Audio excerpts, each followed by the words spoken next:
Bonsoir chers frères et sœurs. Notre méditation ce soir se portera sur l'Évangile selon Matthieu, chapitre 4, versets 1 à 4. Jésus fut emmené par l'Esprit dans le désert pour être tenté par le diable. Après avoir jeûné 40 jours et 40 nuits, il eut faim.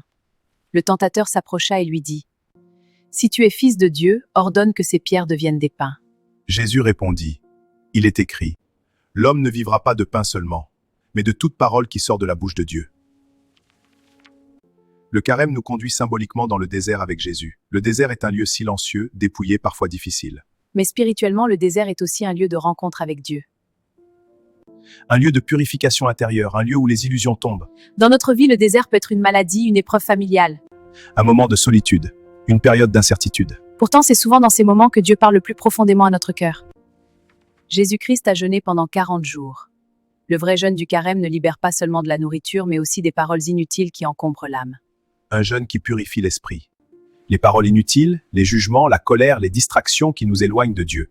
Le jeûne ouvre un espace intérieur pour que la parole de Dieu devienne notre nourriture spirituelle. Dans le désert, Jésus est tenté. Cela montre une vérité importante, la tentation fait partie du chemin spirituel. Pendant le carême, nous sommes invités à choisir.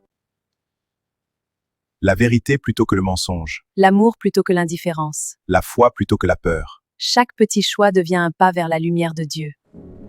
Le carême n'est pas une saison de tristesse. C'est un chemin de transformation qui nous conduit vers Pâques. Après le désert vient la victoire.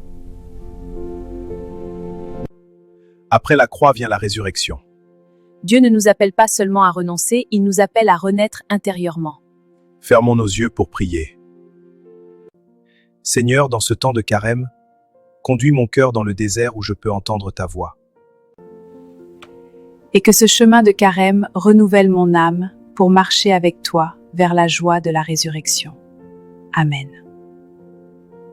Merci de votre écoute.